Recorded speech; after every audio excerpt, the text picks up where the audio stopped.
Hello students, welcome to the channel. जैसे कि student हमने चैप्टर नंबर 1 मैक्रो इकोनॉमिक्स में कंप्लीट कर लिया था, सर्कुलर फ्लो ऑफ इनकम। उसमें 4 पार्ट थे। आज हम नेक्स्ट चैप्टर लेकर आए हैं जिसका नाम है basic concepts of macro economics. ठीक है, ओके।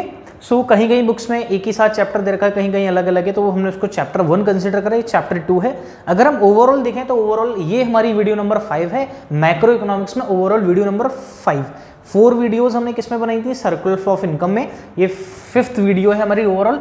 और चैप्टर 2 का आज हम स्टार्ट करेंगे पार्ट 1। और ये चैप्टर क्या है? चैप्टर 2 का पार्ट 1 क्या है? ये ऑलरेडी हम पूरा का पूरा चैप्टर इसी पार्ट में क्या कर लेंगे? कंप्लीट कर लेंगे स्टूडेंट। ठीक है, इसका कोई और मैं पार्ट यहाँ से रिमूव कर देता हूँ। ठीक है, इसी को, क्योंकि बेसिक कॉन्सेप्ट्स हैं तो ज़्यादा कुछ नहीं है पढ़ने के लिए, लेकिन हाँ कुछ चीज़ें यहाँ पर ऐसी हैं जो आपको नेशनल इनकम में आपको समझनी पड़ेंगी, नेशनल इनकम में जो आपको काम आएंगी। ठीक है, तो सबसे पहले हम बात करते हैं स्टूडेंट। सबसे पहला जो हमारा कॉन्सेप्ट है that is domestic territory. That is domestic territory. Okay, मैं यहाँ पे आपको समझाऊंगा स्टूडेंट। बाकी आपको जो नोट्स हैं वो हमारे ऐप पर अवेलेबल मिल जाएंगे, आपको ऐप पर या फिर हमारे टेलीग्राम चैनल पर भी आपको मिल जाएंगे। ठीक है, डोमेस्टिक टेरिटरी। तो जब भी हम बात करते हैं डोमेस्टिक टेरिटरी की, तो एक बात याद रखिएगा आप लोग, डोमेस्टिक टेरिटरी का मतलब क्या है? In layman language we can see that, okay, क्या कह सकते हैं हम? एक क्या है भाई, जो हमारा पॉलिटिकल फ्रंटियर है। क्या है? It is a political frontier. Domestic territory का मतलब क्या होता है? पॉलिटिकल फ्रंटियर, किसी भी कंट्री का पॉलिटिकल फ्रंटियर। अब सपोज करिए भाई, जो भी इंडिया की प्रॉपर्टीज हैं, ओके, क्या है इंडिया की properties of India situated anywhere outside India. Properties of India, okay, जो प्रॉपर्टी इंडिया की which are situated anywhere outside India. India के बाहर कहीं पर भी इंडिया की प्रॉपर्टी सिचुएटेड है, वो सारी की सारी किसका पार्ट होगी? डोमेस्टिक टेरिटरी का पार्ट होगी। ओके, अब डोमेस्टिक टेरिटरी का मतलब क्या है? सपोज करिए कोई शिप्स हैं, ठीक है, कोई इंडियन कंपनी है उसके शिप्स हैं, ओके, कोई इंडियन कंपनी है उसके शिप्स हैं। अब इस इंडियन कंपनी के शिप्स पूरे रेस्ट ऑफ द वर्ल्ड, पूरे ग्लोबल वर्ल्ड में वो जाते रहते हैं। ठीक है, पैसेंजर्स को लेकर, सामान को लेकर। ठीक है, तो जो वो शिप्स है इंडियन कंपनी की, वो सारी की सारी किसका पार्ट होगी? डोमेस्टिक टेरिटरी का पार्ट होगी। अब सपोज करिए एक और इंडियन एयरवेज, ठीक है, ये एयर इंडिया है, एयर इंडिया। अब एयर इंडिया क्या है? एयर इंडिया कहाँ की है? इंडियन है। एयर इंडिया क्या है? इंडियन। अब एयर इंडिया की फ्लाइट कहाँ जाती है? अलग अलग कंट्रीज में जाती है, फॉरेन कंट्रीज में जाती है। तो जो हमारे पास एयर इंडिया है वो एयर इंडिया किसका पार्ट है? डोमेस्टिक टेरिटरी का। ठीक है, और क्या है? इंडियन एम्बेसीज है। क्या है? Indian embassies. अगर इंडिया की एम्बेसीज हैं, कोई इंडियन एम्बेसीज हैं, अगर वो कहाँ पर हैं? इंडियन एम्बेसीज कहाँ होंगी? फॉरेन कंट्रीज में, रेस्ट ऑफ दी वर्ल्ड में, इंडिया के बाहर। अब इंडिया के बाहर जो भी इंडियन एम्बेसीज हैं वो सारी की सारी किसका पार्ट होंगी? डोमेस्टिक टेरिटरी का पार्ट होंगी। Okay, are you getting my point? ठीक है स्टूडेंट, नेक्स्ट आता है हमारे पास, ये था हमारे पास डोमेस्टिक टेरिटरी। तो domestic territory means Indian properties, और इंडियन प्रॉपर्टीज हमेशा क्या होगी? इंडिया की डोमेस्टिक टेरिटरी का पार्ट होगी। अब इसमें और क्या देख सकते हैं? और ये समझिएगा, अगर हमारे पास 2 चीजें को छोड़कर, फॉरेन एम्बेसी अगर हो, क्या है? फॉरेन एम्बेसीज हैं, उनको छोड़कर, और इंटरनेशनल ऑर्गेनाइजेशंस को छोड़कर, और इंटरनेशनल ऑर्गेनाइजेशंस, जो भी इंटरनेशनल ऑर्गेनाइजेशंस को छोड़कर, भाई फॉरेन एम्बेसी अगर इंडिया में, अगर सपोज करिए अमेरिकन एम्बेसी है, ठीक है, अमेरिकन एम्बेसी इन इंडिया, अगर अमेरिकन एम्बेसी है कहाँ पर? इंडिया में, तो वो डोमेस्टिक टेरिटरी का पार्ट नहीं होगी। ओके, अगर कोई ऑफिस है, यूएनओ का कोई ऑफिस है, यूनिसेफ का कोई ऑफिस है, ठीक है, अगर ये इंटरनेशनल ऑर्गेनाइजेशन है, अगर इनका ऑफिस कहाँ पर है? इंडिया में, अगर क्या है? इंडिया में इनका ऑफिस है, तो वो जो ऑफिस है इंटरनेशनल ऑर्गेनाइजेशन का इंडिया में, वो डोमेस्टिक टेरिटरी का पार्ट नहीं होता है। ठीक, I hope are you getting my point? Next आता है हमारे पास जो कॉन्सेप्ट है वो है नॉर्मल रेजिडेंट का। नेक्स्ट है नॉर्मल रेजिडेंट। ठीक है, तो नॉर्मल रेजिडेंट का मतलब क्या है? कहीं पर भी कोई ऐसे ही जाकर रिजाइड करने रहने लगे, लेकिन क्या है? whose economic interest lies in that particular country या एरिया। भाई जहां पर आपका, जिस जगह पर आपका क्या होना चाहिए? इकोनॉमिक इंटरेस्ट होगा, तो वहां के आप क्या होगे? रेजिडेंट होगे। सपोज करिए इंडिया में, ओके, एक जैपनीज है। इंडिया में कौन है? एक जैपनीज है। इंडिया में कौन है? एक जैपनीज। अब एक इंडियन है, इंडिया में एक जैपनीज क्या करता है? काम करता है। क्या करता है? काम करता है, इसकी जॉब है, ठीक है, या इसका अपना कोई बिजनेस है, जॉब है या फिर क्या अपना बिजनेस है, ठीक है। अब जैसे आपने देखा होगा कुछ बाहर के लोग यहाँ पे आके बिजनेस करते हैं, अपना जॉब करते हैं, तो क्या है वो यहाँ के कौन है, नॉर्मल रेजिडेंट है, क्योंकि क्या है इंडिया में उनका क्या लाई करता है, इकोनॉमिक इंटरेस्ट। ओके, क्या कर रहे हैं वो यहाँ पे अपना बिजनेस कर रहे हैं, इकोनॉमिक ट्रांजेक्शंस कर रहे हैं। अब इकोनॉमिक इंटरेस्ट है तो इसलिए उनको क्या बोलेंगे हम, नॉर्मल रेजिडेंट। क्या बोल देंगे उनको, नॉर्मल रेजिडेंट। अब एक चीज याद रखना, all normal residents are not citizen. Okay, जितने भी मान लीजिए नॉर्मल रेजिडेंट्स इंडिया में हैं वो सारे के सारे सिटीजन इंडिया के नहीं होंगे। अगर कोई जापानीज इंडिया में क्या है सिर्फ अपना एक बिजनेस कर रहा है या जॉब कर रहा है तो इंडिया का कौन होगा, नॉर्मल रेजिडेंट होगा, वो सिटीजन नहीं होगा। तो मैंने क्या लिखा, all normal residents are not citizen, कि सारे के सारे नॉर्मल रेजिडेंट सिटीजन नहीं होते हैं। ओके, क्लियर, बात समझ में आ गई। तो नॉर्मल रेजिडेंट्स का मतलब क्या है, जहां पर क्या लाई करता है, इकोनॉमिक इंटरेस्ट लाई करता है, ठीक है। हमारे पास नेक्स्ट आता है सिटीजन। नेक्स्ट आता है हमारे पास सिटीजन, कि सिटीजन क्या होता है।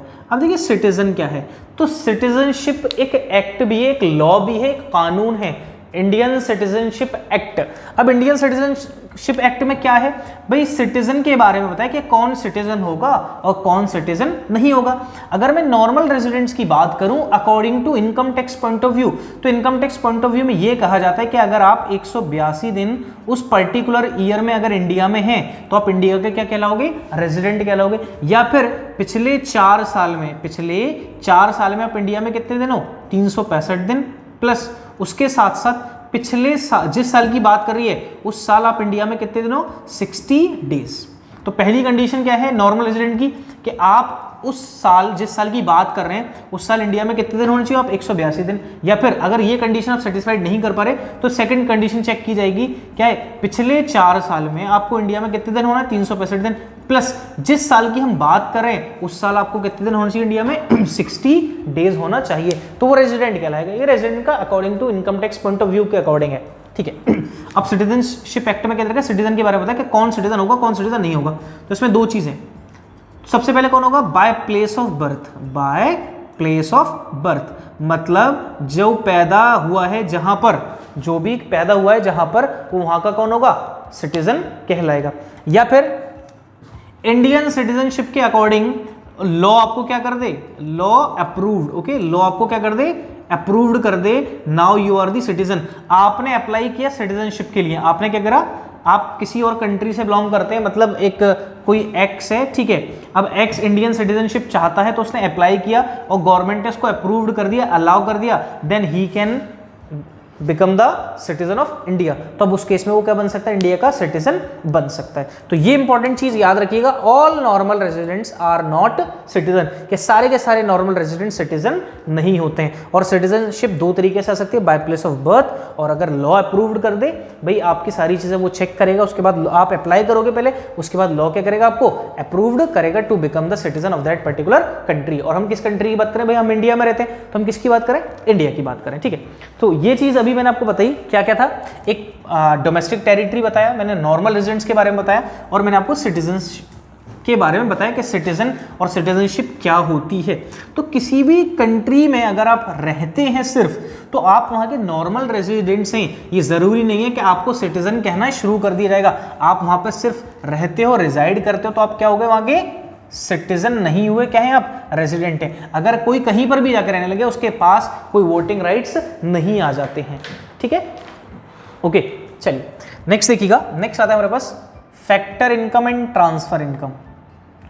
Factor income and transfer income, ठीक है, ये भी एक इंपॉर्टेंट चीज है, नेशनल इनकम में भी ये चीज आपको मिलेगी देखने को, फैक्टर इनकम और ट्रांसफर इनकम। अब देखिए फैक्टर इनकम और ट्रांसफर इनकम में क्या डिफरेंस है। सबसे पहला फैक्टर इनकम जो ड्राइव होता है, फैक्टर इनकम जो हमें ड्राइव होगी, जो फैक्टर इनकम मिलेगी बाय रेंडरिंग फैक्टर सर्विसेज। क्या करके मिलेगी, बाय रेंडरिंग फैक्टर सर्विसेज। कि हमें क्या करना पड़ेगा, अपनी फैक्टर सर्विसेज हमें रेंडर करनी पड़ेंगी, तो हमें क्या मिलेगा, फैक्टर पेमेंट मिलेगा। तो फैक्टर सर्विसेज को रेंडर करके हमें क्या मिलता है, फैक्टर पेमेंट्स। और वो फैक्टर पेमेंट्स कैसे मिल सकता है, रेंट मिलेगा, वेजेस मिलेंगी, इंटरेस्ट एंड प्रॉफिट। ओके, इस फॉर्म में मिलेगा। तो ये जो हमारे पास रेंट है, वेजेस है, इंटरेस्ट है, प्रॉफिट है, ये सब कौन सी इनकम है? Factor income. कि हमने अपनी फैक्टर सर्विसेज किसी को दी हैं, हमने कह दिया अपनी फैक्टर सर्विसेज, तो हमें एक इनकम जनरेट हुई है, उसको हम क्या बोलेंगे? Factor income. ट्रांसफर इनकम, अब ये कौन सी इनकम है? Transfer income. तो यहां पर हमने कोई सर्विसेज रेंडर नहीं करी, हमें ऐसे ही इनकम मिल गई। फैक्टर इनकम को हम बोलते हैं अर्नड इनकम। क्या बोलते हैं? Earned income. ठीक है, अर्नड इनकम, इसको बोलते हैं unearned income. Unearned income, earned income का मतलब it is a earning concept. कौन सा कॉन्सेप्ट है ये? Earning concept. ठीक है, क्या नाम देते हैं इसको हम? अर्निंग कॉन्सेप्ट का हम नाम देते हैं। ओके, अब अनअर्नड इनकम का मतलब है ये कौन सा है? ये रिसीट कॉन्सेप्ट है। कौन सा कॉन्सेप्ट है? Receipt concept. सिर्फ आपको मिलता ही है, यहां पर आपने कुछ रेंडर नहीं किया, सर्विसेज सिर्फ आपको मिल गई। और जनरली ये किसको मिलती है? ये जनरली किसको मिलती है? ओके, हाउस होल्ड को या गवर्नमेंट को। ठीक है, जनरली किसको मिलती है? हाउस होल्ड और गवर्नमेंट को। अब जैसे एग्जांपल जैसे हमने ले लिए, एग्जांपल में कह दे mister X is employed in XYZ limited and he gets a salary. Mister X को सैलरी मिलती है, तो सैलरी क्या है? उन्होंने सर्विसेज रेंडर करी, तो सर्विसेज रेंडर करने के बदले में उन्हें इनकम जनरेट हुई होगी, तो उसको हम क्या बोलेंगे? फैक्टर इनकम बोलेंगे। क्या बोलेंगे? Factor income.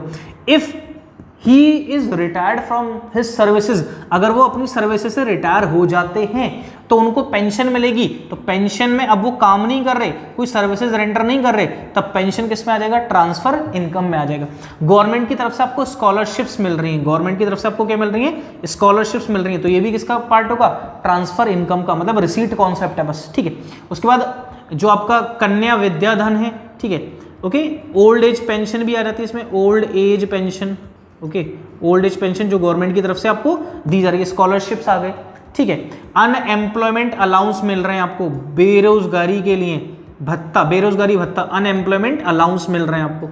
ठीक है, तो ये सब किसका पार्ट होंगे? ट्रांसफर इनकम का। ओके, अब बात करते हैं, अगर हम बात करें फैक्टर इनकम की, okay, it is included in national income. ठीक है, it is included in national income, इसको हम क्या करते हैं? इंक्लूड करते हैं किसमें? नेशनल इनकम में। लेकिन ट्रांसफर इनकम को नेशनल इनकम में हम इंक्लूड नहीं करते हैं, नेशनल इनकम में इंक्लूड नहीं करते हैं। तो ये डिफरेंस एक बेसिक सा फैक्टर इनकम में और ट्रांसफर इनकम में। आई होप ये आपको अच्छे से क्लियर हुआ हो। ठीक है, चलो नेक्स्ट देखते हैं हम। नेक्स्ट जो आता है हमारे पास वो है and make your proper notes. Video को पॉज करो और नोट्स बनाते जाओ। ठीक है, बेसिकली मैं तो यहाँ पे सारी चीज़ें नहीं लिखूंगा क्योंकि बुक्स आपके पास हैं ऑलरेडी, जो नोट्स आपको मिलेंगे उसमें भी गिवन होगा, सिर्फ चीज़ों को, कॉन्सेप्ट्स को समझना जरूरी होता है। ठीक है, चलो नेक्स्ट देखो, एक होता है हमारे पास gross investment, gross investment and net investment, gross investment and net investment. ठीक है, investment means capital formation, capital formation. ठीक है, ओके, किसका कैपिटल? स्टॉक का, किसी भी चीज का क्या? Capital formation. भाई इन्वेस्टमेंट आप करते हो तो आपकी कैपिटल फॉर्म हो जाती है, इन्वेस्टमेंट करने से आपकी इनकम भी बढ़ती है। तो ग्रॉस इन्वेस्टमेंट और यहाँ नेट इन्वेस्टमेंट की बात हो रही है। तो ग्रॉस और नेट इन्वेस्टमेंट में देखो क्या डिफरेंस है। ग्रॉस और नेट इन्वेस्टमेंट में सिर्फ डेप्रीसिएशन का डिफरेंस है। किसका डिफरेंस है? डेप्रीसिएशन का डिफरेंस है। ठीक है, gross investment includes, gross investment includes depreciation, gross investment includes depreciation, और net investment excludes depreciation, excludes depreciation. Gross investment के अंदर डेप्रीसिएशन होता है। What is depreciation? What is depreciation? It is the normal wear and tear cost. ठीक है, depreciation क्या है? किसी भी एसेट की वैल्यू में फॉल आ जाता है। और डेप्रीसिएशन का दूसरा नाम है कंजम्पशन ऑफ फिक्स्ड कैपिटल। क्या बोलते हैं? कंजम्पशन ऑफ फिक्स्ड कैपिटल, या फिर रिप्लेसमेंट कॉस्ट। और क्या नाम देते हैं इसको हम? रिप्लेसमेंट कॉस्ट का भी नाम देते हैं। ठीक है, रिप्लेसमेंट कॉस्ट। ओके, तो डेप्रीसिएशन के कुछ रीजंस हैं, डेप्रीसिएशन के कुछ रीजंस हैं। भाई क्यों डेप्रीसिएशन लग जाएगा किसी भी चीज पे? क्या सबसे पहले होगा? Normal wear and tier. सबसे पहले क्या होगा? Normal wear and tier. जब नॉर्मली हम किसी चीज को यूज करेंगे तो उसकी वैल्यू कम होगी। दूसरा, पासेज ऑफ टाइम। क्या होता है? Passage of time. ठीक है, तीसरा क्या है? ऑब्सोलेसेंस। ठीक है, ऑब्सोलेसेंस का मतलब change in technology, change in technology. Okay, भाई पासेज ऑफ टाइम का मतलब है आपने किसी चीज को यूज नहीं करा लेकिन फिर भी वो आपके पास थी। ओके, आपने यूज नहीं करा, चाहे पुट टू यूज 0 डेज है, पुट टू यूज 0 डेज है, पुट टू यूज 0 डेज का मतलब है कि आप कोई चीज लेकर आए और आपने उसको एक भी दिन इस्तेमाल नहीं करा तो उसकी वैल्यू कम ही होगी, उसको हम क्या बोलेंगे, पासेज ऑफ टाइम बोलेंगे। ठीक है, अब ग्रॉस इन्वेस्टमेंट में इंक्लूड होता है डेप्रिसिएशन और इस पे क्या होता है, एक्सक्लूड होता है। अब कैसे ग्रॉस इन्वेस्टमेंट, अब हमें क्या करना है, नेट इन्वेस्टमेंट निकालना है। तो net investment is equals to gross investment minus depreciation. क्या माइनस कर देंगे, डेप्रीसिएशन माइनस कर देंगे। ठीक है, और अगर हमें ग्रॉस इन्वेस्टमेंट निकालना है with the help of net investment, तो gross investment is equals to net investment plus depreciation. किसको प्लस कर देंगे, डेप्रीसिएशन को हम क्या कर देंगे, प्लस कर देंगे। ओके, आई होप इतनी बात आपको क्लियर होगी। तो ये था बेसिक सी बात किसमें, ग्रॉस इन्वेस्टमेंट और नेट इन्वेस्टमेंट होता क्या है। ठीक है, तो जब भी हम बात करेंगे नेशनल इनकम की तो हम सिर्फ कौन सी वैल्यू कंसीडर करेंगे, नेट वैल्यू। कौन सी वैल्यू कंसीडर करेंगे, नेट वैल्यू को हम क्या करेंगे, कंसीडर करेंगे, क्योंकि उस पर डेप्रीसिएशन क्या है भाई, अगर ग्रॉस ले लिया तो ग्रॉस का मतलब क्या, इस पर डेप्रीसिएशन लगना बाकी है, तो हमें कौन सी वैल्यू चाहिए होगी, नेट वैल्यू हमें चाहिए होगी। ठीक है, ओके क्लियर, नोट कर लेना इसको। ओके चलो नेक्स्ट देखते हैं। ये हम बेसिक कॉन्सेप्ट्स की बात कर रहे हैं कि कौन कौन से कॉन्सेप्ट्स हैं मैक्रो इकोनॉमिक्स के, क्योंकि नेशनल इनकम जब नेक्स्ट चैप्टर स्टार्ट करेंगे तो उसमें काफ़ी हेल्पफुल होंगी ये चीज़ें, और इसको अच्छे से करिएगा क्योंकि ये आने वाले 2 चैप्टर्स में इनका यूजेज होगा। ठीक है, उसके बाद हमारे पास नेक्स्ट जो चीज़ आती है वो है हमारे पास इंटरमीडिएट गुड्स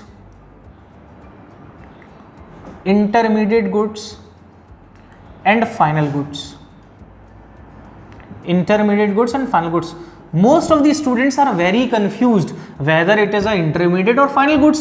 मेरे पास काफ़ी कमेंट्स आते हैं, काफ़ी बच्चों के मैसेजेस आते हैं, वो कहते हैं सर ये फाइनल गुड है या इंटरमीडिएट गुड है। तो इसका एक अच्छे से बेसिक सा डिफरेंस समझ लेते हैं कि इंटरमीडिएट गुड्स और फाइनल गुड्स कौन से होते हैं, और उसके बाद आई होप आपके सारे डाउट्स क्लियर हो जाएंगे। ठीक है, इंटरमीडिएट गुड्स, और आप मुझे कमेंट सेक्शन में कमेंट करके बताओगे और लाइक्स से पता चल रहेगा कि भाई आपकी ये वीडियो समझ में आई है, आपको डिफरेंशिएट कर लिया आपने कि इंटरमीडिएट और फाइनल गुड्स कौन से होते हैं। ठीक है, अब देखिए intermediate goods are those goods, उनके अंदर 2 चीज़ें होती हैं, 2 एलिमेंट्स मौजूद होते हैं। ठीक है, सबसे पहला होता है फॉर रीसेल पर्पस, सबसे पहले क्या होगा, रीसेल। ओके, और फर्दर प्रोडक्शन, क्या होगा उनका, और फर्दर प्रोडक्शन होगा। ठीक है, या तो वो रीसेल पर्पस के लिए होंगे या फिर क्या होगा उनका, फर्दर प्रोडक्शन होगा। ओके, ये दोनों चीजें, ओके, या तो ये हो या फिर ये हो।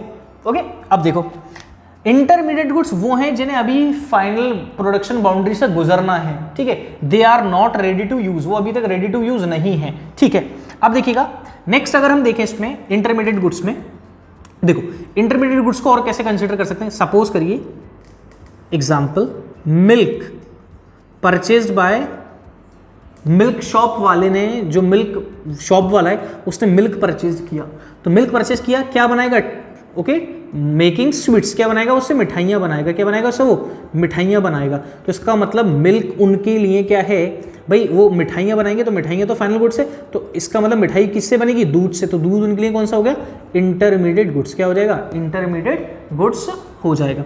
ओके, या देखो क्या है, अब या फर्दर प्रोडक्शन हो रहा है कि मिल्क से क्या बना रहे हैं हम, स्वीट्स बना रहे हैं। ओके, या फिर वो मिल्क को क्या करेगा, खुद लेकर किसको बेचेगा, कस्टमर को बेचेगा। ठीक है, अब अगर हम फाइनल गुड्स की बात करें, इसमें भी 2 कंडीशन होती हैं। ठीक है, सबसे पहली कंडीशन क्या है, सबसे पहली कंडीशन फाइनल गुड्स की क्या है भाई, या भाई इन्वेस्टमेंट पर्पस भी हो सकता है उसका, क्या हो सकता है, इन्वेस्टमेंट पर्पस के, हम इन्वेस्टमेंट के लिए यूज करें, या फिर सेल्फ कंजम्पशन, किसके लिए, सेल्फ कंजम्पशन के लिए। ठीक है, self consumption, ready to use. Okay, या तो इन्वेस्टमेंट पर्पस या फिर सेल्फ कंजम्पशन के लिए, अपने ही कंजम्पशन के लिए हम इसको यूज कर लेते हैं। अगर ये 2 चीजें मौजूद हैं तो क्या हो जाएगा, फाइनल गुड हो जाएगा। अब सपोज करें milk purchased by consumer, consumer ने मिल्क खरीद लिया, किसके लिए, सेल्फ कंजम्पशन के लिए। क्या करेगा, उसको खुद ही कंज्यूम कर लेगा। ओके, तो सेल्फ कंजम्पशन का मतलब क्या है कि रीसेल पर्पस नहीं है। क्या है उसका, रीसेल पर्पस नहीं है, खुद सेल्फ कंज्यूम कर लेगा। ठीक है, अगर आपने कोई फ्रिज खरीद लिया, क्या खरीद लिया, फ्रिज या मशीन, कोई भी चीज़ खरीद ली, तो फ्रिज भी एक मशीन है।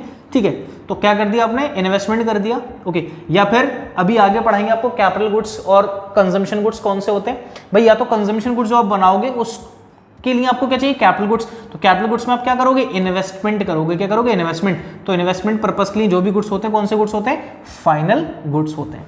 और इंटरमीडिएट गुड्स के लिए एक बहुत इंपॉर्टेंट बात है, वो गुड्स जो सेम ईयर में यूज हो जाएं, सेम ईयर में कंज्यूम हो जाए, तो वो कौन से गुड्स हैं, इंटरमीडिएट गुड्स हैं, सेम ईयर में कंज्यूम हो जाए। लाइक आपको क्या करना है भाई, जैसे बहुत ज़्यादा बच्चों को कन्फ्यूजन होती है इसमें। सपोज कर लेते हैं आपको क्या करना है, ग्लासेस बनाने, आपको क्या करना है, ग्लासेस, ठीक है। तो आपको क्या करना है, ग्लासेस को भट्टी में डालना पड़ेगा। तो भट्टी किससे चलेगी, आपकी कोल से। तो आपके पास 10 टन्स, आपके पास 10 टन्स क्या है, कोल है, 10 टन्स, ठीक है। तो आपने during the year 6 tons use कर लिए। क्या कर लिए, during the year, same year में कितना यूज कर लिया, 6 टन्स। तो अभी भी 4 टन्स अभी भी क्या है, स्टॉक है आपके पास, 4 टन्स अभी भी क्या स्टॉक है, ये बचा है। तो ये कब यूज करोगे आप, नेक्स्ट ईयर में। ये कब यूज करोगे आप, नेक्स्ट ईयर में, ठीक है। सेम ईयर में आपने कितना यूज कर लिया, 6 टन्स। तो जो सेम ईयर में कंज्यूम हुआ ये कौन सा गुड्स है, इंटरमीडिएट गुड्स। और जो नेक्स्ट ईयर में चला गया वो कौन सा गुड्स हो जाएगा, फाइनल गुड्स। अगर हम क्या करेंगे, दोनों ओके इसको भी ले लें हम, फिर अलग अलग करके ले लें, तो डबल काउंटिंग हो जाती है। क्या हो जाती है, डबल काउंटिंग। भाई 6 को आपने फाइनल भी मान लिया और 6 को आपने इंटरमीडिएट भी मान लिया, तो 12 तो ये वैसे ही जुड़ गया, लेकिन था कितने का टोटल, 10 टन्स का था, ठीक है। तो हम सिर्फ जब भी नेशनल इनकम कंसिडर करेंगे, फाइनल गुड्स ही कंसिडर करते हैं उसमें। तो फाइनल गुड्स कितना आएगा, 4 टन्स को ही हम क्या करेंगे, कंसिडर करेंगे। लाइकवाइज जैसे आप देखें तो दूसरा, चौक डस्टर परचेज्ड बाय स्कूल ने चौक और डस्टर परचेज करें, ठीक है। क्या करेगा स्कूल, जो लेता है इतना मटेरियल ले लेता है, इतनी स्टेशनरी ले लेता है कि क्या है, कि उस साल में क्या हो जाएगी, वो खत्म हो जाएगी। तो सेम ईयर की अगर हम बात करें तो सेम ईयर में कौन से गुड्स होते हैं, इंटरमीडिएट गुड्स कहलाते हैं सेम ईयर में, okay. I hope student intermediate good और फाइनल गुड्स का डिफरेंस आपको क्लियर हुआ हो। अगर फिर भी कोई डाउट रहता है तो कमेंट सेक्शन में आप लोग कमेंट करके जरूर बता सकते हैं, ठीक है। उसके बाद हमारे पास जो कॉन्सेप्ट आता है अगला, और नोट्स बनाते जाओ, ठीक है। प्रॉपर नोट्स बनाओ अपनी, और बुक कॉपी पेन सब चीज लेकर बैठा करो, है ना, ओके। चलो नेक्स्ट आ जाते हैं हम। नेक्स्ट है हमारे पास 2 गुड्स होंगे, जैसे अभी हमने गुड्स की बात करी थी भाई। एक होगा हमारे पास कंजम्पशन गुड्स, कौन सा होगा, कंजम्पशन गुड्स। और दूसरा हमारे पास क्या होगा, कैपिटल गुड्स, ठीक है। कंजम्पशन गुड्स का मतलब जिसको कंज्यूमर क्या करेगा, कंज्यूम करेगा, ठीक है, जो कंजम्पशन। तो कंजम्पशन गुड्स को हमने 4 पार्ट्स में डिफरेंशिएट किया है, ठीक है, ओके। 4 अलग अलग पार्ट्स में बांटा है। तो सबसे पहले होता है हमारे पास ड्यूरेबल, सेमी ड्यूरेबल, ओके। उसके बाद आता है नॉन ड्यूरेबल, उसके बाद आता है सर्विसेज, ठीक है, इंटेंजिबल। अब देखो ड्यूरेबल का मतलब जिसकी ड्यूरेशन होती है, ओके, जो ज़्यादा टाइम तक चल सकते हैं। जैसे मोबाइल फ़ोन है, 1 साल से ज़्यादा की लाइफ होती है ना। कि सर हम तो चेंज करते रहते हैं, लेकिन आप चलाओगे तो चल जाएगा ना। रेफ्रिजरेटर होता है आपका, आपके घर में आयरन होती है, ये सब क्या है, ये सब क्या है, ड्यूरेबल गुड्स हैं। क्या है, ड्यूरेबल। सेमी ड्यूरेबल मतलब यूटेंसिल्स, आपके घर में जो बर्तन होते हैं, आपके जो क्लोथ्स हैं, वो सब क्या है, सेमी ड्यूरेबल, मतलब इनकी ड्यूरेशन कम होती है, ठीक है। होती तो है 1 साल, 6 महीने, 1.5 साल, बस, इससे ज़्यादा नहीं, 2 साल। नॉन ड्यूरेबल का मतलब भाई जिनकी कोई ड्यूरेशन नहीं है, जिनको आप आज आपने लिया तो आज ही कंज्यूम कर लिया, 1-2 दिन में कंज्यूम कर लिया। लाइक आपकी वेजिटेबल्स हैं, फ्रूट्स हैं, ठीक है। आपका जो ब्रेकफास्ट में आप जो भी आइटम्स लेकर आते हैं वो नॉन ड्यूरेबल में आएंगे। सर्विसेज का मतलब सर्विसेज इंटेंजिबल होती है, सर्विसेज क्या है, इंटेंजिबल, लेकिन सर्विसेज को भी क्या किया जाता है, कंज्यूम किया जाता है, ठीक है। तो ये है consumption goods. Capital goods are those good which helps in producing consumption goods. ये कैपिटल गुड्स किस में हेल्प करते हैं, कंजम्पशन गुड्स को मैन्युफैक्चर और प्रोड्यूस करने में कैपिटल गुड्स क्या करते हैं, हेल्प करते हैं। अब आपको बिस्किट चाहिए तो बिस्किट कौन सा गुड है, कंजम्पशन गुड है, ठीक है। कौन सा, नॉन ड्यूरेबल में आ जाएगा आपका, ठीक है। आप लेकर आओगे, 1-2 दिन में उसको खा लोगे। तो इसका मतलब क्या है, आपको प्लांट चाहिए उसे बनाने के लिए, आपको मशीन चाहिए उसे बनाने के लिए। तो प्लांट और मशीन ये कौन से गुड्स हैं, कैपिटल गुड्स हैं। कौन से गुड्स हैं, कैपिटल गुड्स हैं, ठीक है। क्लियर, ये कॉन्सेप्ट था कंजम्पशन गुड्स का और कैपिटल गुड्स का, ठीक। नेक्स्ट है हमारे पास, नेक्स्ट देखिए, नेक्स्ट आता है हमारे पास factor cost and market price. Next आता है हमारे पास factor cost and market price, ठीक है। नेक्स्ट कॉन्सेप्ट है factor cost and market price, ठीक। अब देखो क्या डिफरेंस है इनमें। तो फैक्टर कॉस्ट और मार्केट प्राइस पे सिर्फ एक ही डिफरेंस है, वो है एनआईटी का। क्या है, एनआईटी। क्या डिफरेंस है, नेट इनडायरेक्ट टैक्सेस का। क्या डिफरेंस है, नेट इनडायरेक्ट टैक्सेस का। अब नेट इनडायरेक्ट टैक्सेस में 2 चीजें आती हैं, एक आता है इनडायरेक्ट टैक्स, क्या आता है, एक इनडायरेक्ट टैक्स, और एक आता है सब्सिडीज, क्या आता है, सब्सिडीज। अब देखो इनडायरेक्ट टैक्स क्या है। इनडायरेक्ट टैक्स वो पेमेंट है जो हम गवर्नमेंट को करते हैं, ठीक है, गवर्नमेंट को करते हैं, किस पर, गुड्स एंड सर्विसेज पर। वो टैक्स जो किसके ऊपर इंपोज होता है, गुड्स एंड सर्विसेज के ऊपर, जिसको अब हम क्या जानते हैं, वन नेशन टैक्स, किस नाम से, GST, goods and services tax, ठीक है। तो इनडायरेक्ट टैक्स किस पे लगेगा, गुड्स एंड सर्विसेज पे। और इनडायरेक्ट टैक्स की खास बात है, ओके, इसमें बर्डन क्या कर सकते हो आप, शिफ्ट कर सकते हो। बर्डन हम किसी और पर्सन पे क्या कर सकते हैं, शिफ्ट कर सकते हैं, ओके, तो उसको हम बोलते हैं इनडायरेक्ट टैक्स। और इनडायरेक्ट टैक्स किसके ऊपर इंपोज होता है, गुड्स एंड सर्विसेज के ऊपर। Subsidies, what is subsidies, subsidies are the financial assistance, subsidies are the financial assistance which is provided by the government to the people for welfare. Okay, government क्या करती है, जो भी आम लोग हैं उनको वेलफेयर के लिए क्या देती है, उनको फाइनेंशियल असिस्टेंस देती है अपनी तरफ से, मतलब कम रेट पर। कोई भी चीज किस पर देगी, कम रेट पर, तो उसको हम क्या बोलेंगे, सब्सिडीज। छूट मिल रही है आपको गवर्नमेंट की तरफ से। लाइक आपकी एलपीजी गैस है, तो एलपीजी गैस गवर्नमेंट की तरफ से किस रेट पर मिलती है, सब्सिडाइज रेट पर, कम दरों पर मिलती है, कम रेट पर, मतलब गवर्नमेंट आपको छूट देती है, ठीक है। अब एक सपोज करो, देखो फैक्टर कॉस्ट और मार्केट प्राइस का क्या मतलब है। फैक्टर कॉस्ट का मतलब है फैक्टर्स ऑफ प्रोडक्शन की कॉस्ट, किसकी cost, cost of factors of production, okay, किसी भी चीज को आपने बना दिया तो जिसमें जो फैक्टर्स लगे उनकी कॉस्ट।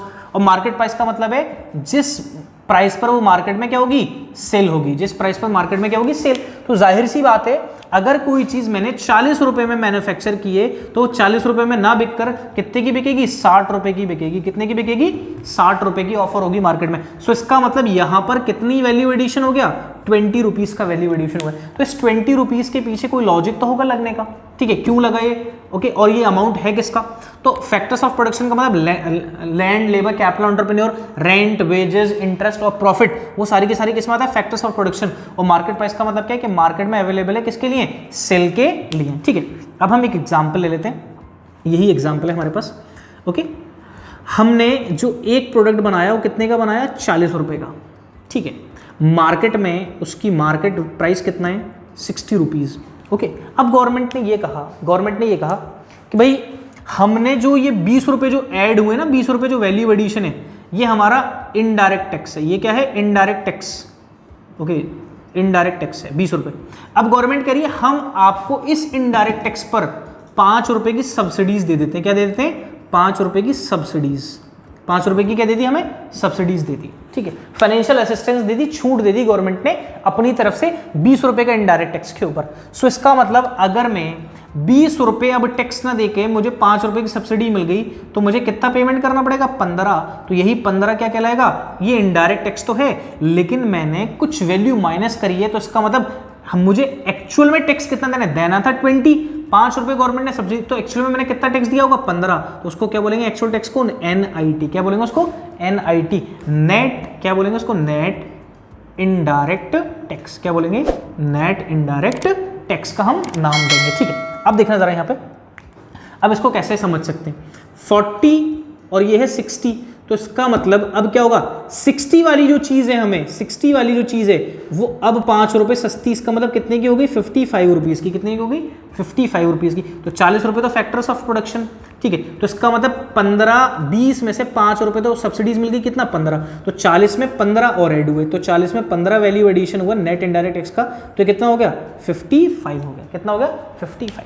अगर हम बात करें फैक्टर कॉस्ट की, किसकी बात करें, फैक्टर कॉस्ट, तो फैक्टर कॉस्ट में एक बात याद रखिएगा, फैक्टर कॉस्ट क्या है, एक्सक्लूड NIT, क्या है, एक्सक्लूड NIT, इसके अंदर NIT नहीं होता है, ओके, क्या है, inclusive of indirect tax, okay, इसके अंदर क्या होता है, इनडायरेक्ट टैक्स इंक्लूड होता है मार्केट प्राइस के अंदर, और फैक्टर कॉस्ट के लिए अंदर नहीं होता। और जब भी हम नेशनल इनकम कंप्यूट करेंगे, जब भी हम क्या करेंगे, नेशनल इनकम, तो हम चीजों को किस प्राइस पर लेते हैं, फैक्टर कॉस्ट पर। किस पे कंसीडर करेंगे, फैक्टर कॉस्ट के ऊपर, ठीक है। मार्केट प्राइस पे कभी भी नहीं लेंगे, किस पे लेंगे, फैक्टर कॉस्ट पर लेंगे। आई होप ये बात आपको समझ में आई हो, ओके, ठीक है। नेक्स्ट देखते हैं, इसमें next basic concepts of macro economics. Notes बनाते जाओ इसके, ठीक है, मैं रब कर रहा हूँ, नोट्स बनाते जाओ, वीडियो को पॉज करके नोट्स बनाते जाओ आप लोग, ठीक है। चलो नेक्स्ट देखो, नेक्स्ट आता है हमारे पास NFIA, नेक्स्ट कॉन्सेप्ट कौन सा हमारे पास, NFIA, NFIA, net factor income from abroad, net factor income from abroad. अब देखिए net factor income from abroad का मतलब क्या है, ठीक है, देखो एक होती है इनकम फ्रॉम अब्रॉड, एक होती है income to abroad. Okay, income from abroad का मतलब वो नॉर्मल रेजिडेंट्स, वो इंडिया के नॉर्मल रेजिडेंट्स, ओके, जो कहां पर रहने लगे, किसी और अदर कंट्री में इनकम को अर्न करते हैं और उस इनकम को अर्न करने के बाद अपना कुछ खर्चा वहां पे कर दिया, बाकी जो सेविंग्स हुई कहां पर रेंडर कर दी, इंडिया में रेंडर कर दी, ठीक है, अपने घर वालों के लिए। सो इसका मतलब एक इनकम इंडिया में आ रही है कहां से, अब्रॉड से। कहां से आ रही है, अब्रॉड से, तो उसको बोलते हैं इनकम फ्रॉम अब्रॉड। और कुछ नॉर्मल रेजिडेंट्स जो कहां पर रहते हैं, इंडिया में, लेकिन वो कहां से बिलोंग करते हैं, रेस्ट ऑफ द वर्ल्ड, किसी और अदर कंट्रीज से, और वो इनकम यहां पर जनरेट करेंगे, लेकिन कहां पर भेजेंगे, अपने अदर कंट्री में, अपने कंट्री में अपनी फैमिली के पास, तो उसको बोलेंगे इनकम टू अब्रॉड। तो इनकम फ्रॉम अब्रॉड में से अगर हम इनकम टू अब्रॉड माइनस कर दें तो हमारे पास क्या आ जाएगा, NFIA, मतलब net factor income from abroad, कि नेट हमारे पास अब्रॉड से कितनी इनकम हमारे पास आ रही है, कितना रिइंबर्समेंट हो रहा है, उसको बोलेंगे NFIA। अब NFIA क्या हो सकता है, NFIA जीरो भी हो सकता है। जीरो कब होगा, at income from abroad is equal to income to abroad. Zero कब हो गया, दोनों बराबर हो गए। NFIA नेगेटिव कब होगा, एट कब होगा नेगेटिव, जब बाहर इनकम ज्यादा जाएगी, income to abroad is greater than income from abroad. अब NFIA क्या होगा आपका, पॉजिटिव भी हो सकता है। पॉजिटिव कब होगा, जब इनकम फ्रॉम अब्रॉड किससे ज्यादा होगा, इनकम टू अब्रॉड से, ठीक है। अब जब भी हम डोमेस्टिक इनकम को, जब भी हम किसको डोमेस्टिक इनकम को क्या करेंगे, चेंज करेंगे, किसमें, डोमेस्टिक इनकम को किसमें चेंज करेंगे, नेशनल इनकम में। जब भी हम डोमेस्टिक इनकम को क्या करेंगे, चेंज करेंगे नेशनल इनकम में, तो हम क्या करेंगे, प्लस NFIA कर देंगे। क्या कर देंगे, प्लस NFIA। और अगर हम डोमेस्टिक इनकम निकालेंगे किससे, नेशनल इनकम से, तो हम क्या कर देंगे, NFIA को माइनस कर देंगे। तो ये था स्टूडेंट पूरा का पूरा concepts, basic concepts of macro economics. यहां तक हमने जितने भी हमारे मैक्रो इकोनॉमिक्स के कॉन्सेप्ट्स हैं, उन सारे कॉन्सेप्ट्स को देख लिया, समझ लिया अच्छे से। और अगर आपको फिर भी कोई डाउट रहता है तो कमेंट सेक्शन में जरूर कमेंट करें। Okay, you can also follow us on Instagram और टेलीग्राम। आप हमारे इंस्टाग्राम और टेलीग्राम चैनल को ज्वाइन कर सकते हैं स्टूडेंट, वहां पर हम डेली कुछ टास्क देते हैं, आप वहां पर उनको देख सकते हैं, ठीक है। अगर आपको वीडियो पसंद आई है तो प्लीज लाइक जरूर बनता है, ठीक है students. Thank you very much.